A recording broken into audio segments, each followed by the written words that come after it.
Good morning everyone. Sir मेरे paper छूट गए। सर 3 क्वेश्चन छूट गए। सर केस स्टडी तो मैं कर ही नहीं पाया। सर एमसीक्यू बहुत लेंदी था। सर एमसीक्यू में 10 ऐसे क्वेश्चन थे जो सर 4 मार्कर क्वेश्चन थे और एमसीक्यू में पूछ दिए गए। सर मेरे पास टाइम नहीं बचा, अदरवाइज मुझे पेपर बहुत अच्छे से आता था। एक कुछ ऐसे वर्ड्स हैं, सेंटेंसेस हैं जो आप बार बार सुनते रहते होंगे। सर पेपर कैसे स्टार्ट करें, 1 to 38 और 38 to 1, क्या तरीका होना चाहिए? तो आज इस वीडियो में इन सारे मैटर्स के ऊपर आप डिस्कशन करेंगे और एक एक पॉइंट मैं क्लियर करते चलूंगा। और इस वीडियो को अगर आप कंप्लीटली पूरा देख लेते हैं तो आई थिंक 10 से 15 मिनट का टाइम आप बड़े आराम से सेव कर पाएंगे। वीडियो हो सकता है 20 से 25 मिनट का वीडियो हो, लेकिन आप देखिएगा, देखने के बाद बहुत कुछ और क्रिस्टल क्लियर हो सकता है आपके लिए। तो चलिए स्टार्ट करते हैं। मैं हूं आपका एडुकेटर बीके सिंह और आज इस वीडियो में बात करेंगे इन सारी चीजों के ऊपर जो ऑलरेडी मैं बोल चुका हूं। तो सबसे पहले बात करते हैं कि पेपर्स में हम कैसे टाइम को सेव करें। This is very important concern. तो एज वी ऑल नो कि total number of questions are 38। In section A में 20 क्वेश्चंस होंगे, उसके बाद 5 होगा, उसके बाद 6 है, उसके बाद 4 है, उसके बाद 3 है। This is all about the 5 section A B C D E. Leaving section A को छोड़ करके रिमेनिंग जो सेक्शन है बी सी डी और बी सी डी में दो इंटरनल चॉइस के क्वेश्चंस आपको मिलेंगे। और as far as section E concern, जहां पे 4 मार्कर के आपके केस स्टडी बेस्ड क्वेश्चन 3 होंगे, जहां पे 2 मार्कर वाले क्वेश्चन में एक इंटरनल चॉइस आपको मिलने वाला है। तो this is all about the internal choice. यानी कि अगर मैं बात करूं तो सेक्शन बी में 2 क्वेश्चन, सेक्शन सी में 2 क्वेश्चन, सेक्शन डी में 2 क्वेश्चन और 2 क्वेश्चन आपके 3 क्वेश्चन हो गए आपके केस स्टडी में भी, तीनों में एक ही क्वेश्चन है ना। यानी कि सोच लीजिए 2 2 4 6 और 3 9, यानी कि 9 क्वेश्चंस में आपको इंटरनल चॉइस मिलना है। तो नथिंग टू वरी, बिल्कुल आप घबराइए नहीं यार सीबीएसई बोर्ड में क्या होगा, पेपर मुश्किल आ जाएगा।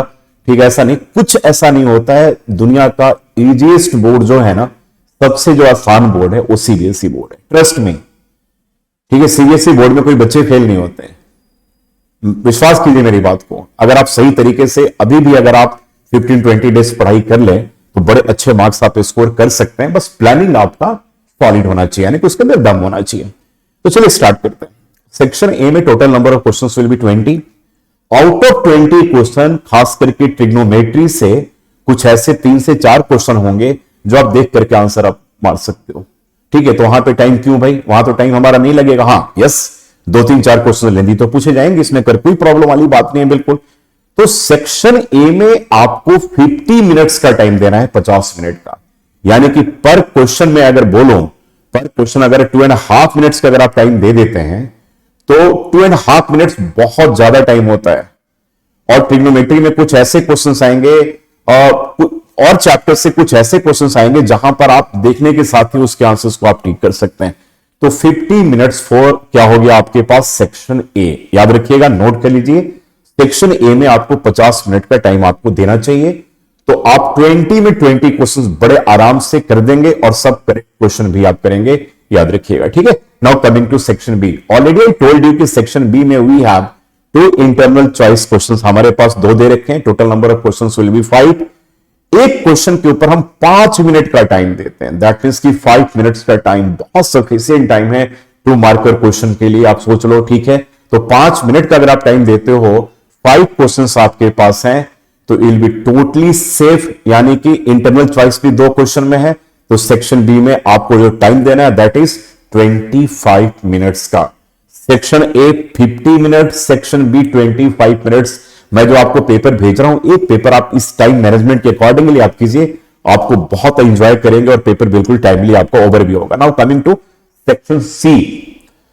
Section C and D both are traditional based section. What my point, यानी कि यहां पर वैसे क्वेश्चन आएंगे जो पिछले वर्षों में पूछे जाते रहे हैं। दैट मींस कि यहां पे कुछ नया नहीं होना है। नया कहां पर होना है, सेक्शन ए में। एमसीक्यू क्वेश्चंस की नोबडी कैन टेक गारंटी।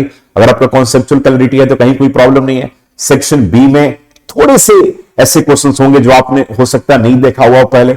लेकिन सेक्शन सी और डी 2 ऐसे सेक्शन हैं जहां पर हर क्वेश्चन से आप परिचित होंगे। मैंने you will be aware of each and every question in section C and section D. तो टोटल सेफ सेक्शन आपका यही दो सेक्शन है। तो सेक्शन सी में अगर बात हम करें, total number questions will B 6 and out of 6 question 2 questions होंगे जहां पर इंटरनल चॉइस क्वेश्चंस भी गिवन होंगे and total time allotted for this section will be 35 minutes. तो पहले सेक्शन में 50 मिनट्स, देन सेक्शन बी में 25 मिनट्स एंड सेक्शन सी की बात करें तो 35 मिनट्स का अगर आप टाइम देते हैं तो you will be totally safe. 2 question आपके इंटरनल चॉइस में भी होंगे। Now coming to section D, जो 5 मार्कर क्वेश्चन होंगे, यहां तो टोटली ट्रेडिशनल क्वेश्चन है। अगर मैं एक बार आपको फिर बता दूं तो एक क्वेश्चन आपके पास सरफेस एरिया वॉल्यूम से होगा, एक क्वेश्चन आपके पास क्वाड्रेटिक इक्वेशन से होगा जिसके साथ इंटरनल चॉइस होगा, एक सरफेस एरिया वॉल्यूम का क्वेश्चन हो गया, एक एप्लीकेशंस ऑफ ट्रिग्नोमेट्री का क्वेश्चन हो गया और एक आपके पास स्टैटिस्टिक्स का क्वेश्चन हो गया। टोटल यही 4 क्वेश्चन तो घूमते रहते हैं सेक्शन डी में। अगर एप्लीकेशंस ऑफ ट्रिग्नोमेट्री का क्वेश्चन मान लीजिए कि अगर केस स्टडी में पूछा जाएगा तो उसके जगह पे कोई सब्स्टिट्यूट कर देंगे, हो सकता है ट्रिग्नोमेट्री का आइडेंटिटी दे दे। ठीक है, तो यही 4-5 चैप्टर है जहां से इस चैप्टर्स के क्वेश्चंस इस सेक्शन में क्वेश्चन पूछे जाते रहे and all are traditional questions. ऐसा बिल्कुल मत घबराइए, ये वही क्वेश्चंस आएंगे जो आपने करा हुआ एनसीईआरटी एग्जाम्पलर, और अगर आपके पास बीके सिंह की बुक है या R S. Agarwal, R D. Sharma, whatever you have, ठीक है, इनसे बाहर कुछ भी नहीं आने वाला। तो सेक्शन डी जो है ना वो ट्रेडिशनल क्वेश्चंस होंगे, वहां आपको टाइम सेव करना है रेदर देन। अब मान लीजिए ट्रायंगल से एक क्वेश्चन आपके पास आ गया और थ्योरम आ गया बीपीटी का, या सर्कल से आपके 10.1 10.2 के थ्योरम आ गए। यार भाई एक बात बताइए ना, जब बीपीटी थ्योरम अगर पूछ दिया जाए तो वहां पे टाइम कंज्यूम करने का क्या लॉजिक बनता है? वो तो आपने रट लिया हो, टोटल 3 ही थ्योरम तो पढ़ना है, 10.1 10.2 एंड बेसिक प्रोपोर्शनलिटी थ्योरम। ठीक है, तो यहां पे you have to save your time, what my point. ठीक है, तो सेक्शन डी में ट्रेडिशनल क्वेश्चन, लेकिन फिर भी मैं कहता हूं कि सेक्शन डी में अगर आप 40 मिनट्स का टाइम देते हैं, 40 मिनट का अगर आप टाइम देते हैं तो बड़े एकदम कहते हैं ना कि स्वर्ण अक्षरों में, गोल्डन राइटिंग्स में आप क्या कर सकते हैं, पेपर करके आ सकते हैं। Now coming to case study based question, that is section E. थोड़ा सा डिफिकल्ट होता है, मैं बिल्कुल डिनाई नहीं करूंगा। लास्ट 23 की बात करें, 22 की बात करें तो सीबीएसई बोर्ड में केस स्टडी बेस्ड क्वेश्चन कहीं कहीं पर थोड़े से ट्रिकी पूछ दिए गए हैं और वहां पे नोबडी कैन हेल्प यू, कोई टीचर भी हेल्प आपको नहीं कर सकता है। कॉन्सेप्चुअल क्लैरिटी आपका काम करता है, आपका प्रॉपर पॉजिटिव माइंडसेट ही वहां पर काम करना है। हो सकता है बहुत आसान आ जाए, भले भले, अगर हो सकता है कि थोड़ा सा डिफिकल्ट हो तो वहां पे आपको टाइम देना पड़ेगा। मेरा ऐसा मानना है कि 20 मिनट का टाइम अगर हम केस स्टडी बेस्ड क्वेश्चन में दें, 1 मार्कर वाले बड़े आसान रहते हैं, उसमें 2 मार्कर के साथ एक इंटरनल चॉइस होगा। चॉइस में भी बड़ा ध्यान रखिएगा कि किस क्वेश्चन का आपको करना है, कहां पे गलती आप मिस्टेक आप कम कर सकते हैं। तो सेक्शन ई में आपको 20 मिनट्स का टाइम देना है। तो अब मैंने बता दिया time management. Section A 50 minutes, section B 25 minutes, section C 30 minute 35 minutes, section D 40 minutes and section E 20 minutes. This is all about 170 minutes का टाइम हो गया और आपको टाइम मिलता है 180 मिनट का, 180 मिनट्स का। दैट मीन्स कि overall you are saving your 10 minutes precious time. और 10 मिनट्स से क्यों, पेपर भी तो 15 मिनट पहले आपको मिल जाता है। दैट मीन्स कि 15 + 10 25 मिनट्स का टाइम हो गया। उस 15 मिनट में पूरा प्लान, पूरा स्ट्रक्चर तो उसी 15 मिनट में आप बना लेते हो। ठीक है, और लास्ट में अगर 10 मिनट भी अगर आपको मिल गया तो एक बार फाइनल गो थ्रू करके क्वेश्चंस को एक बार चेक करना, हाईलाइट कर देना, जहां पर आप आंसर को अपने ब्लॉक में डाल दिया सब एक बार चेक कर लिया, यूनिट सारे चेक कर लिए, एरिया हो, वॉल्यूम हो, वट एवर इट इज, एक बार चेक कर लिया तो 10 minutes is more than sufficient. 10 से 15 मिनट का टाइम बड़े आराम से आप सेव कर लोगे और बड़े आराम से आप 80 में 80 मार्क्स भी स्कोर कर सकते हो। तो this is all about the time management. Now last part is कि सर पेपर की शुरुआत हम कैसे करें, 1 to 38 या 38 to 1।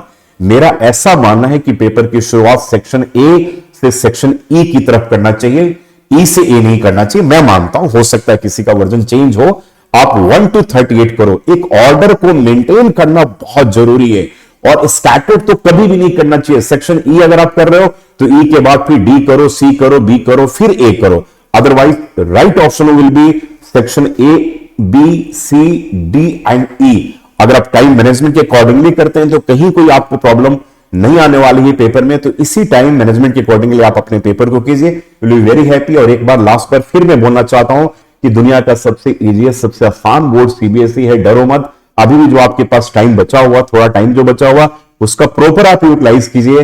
ठीक है, 20-25 दिन में भी तैयार करके 95% स्कोर किए जा सकते हैं।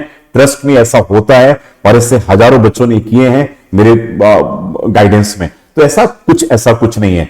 तो आप इसी टाइम मैनेजमेंट के अकॉर्डिंगली प्लान कीजिए। Thank you so much. बाकी मेरे लाइफ कोई सपोर्ट हो तो आपके साथ तो मैं हमेशा खड़ा हूं। Thank you so much again and God bless you. Bye, take care.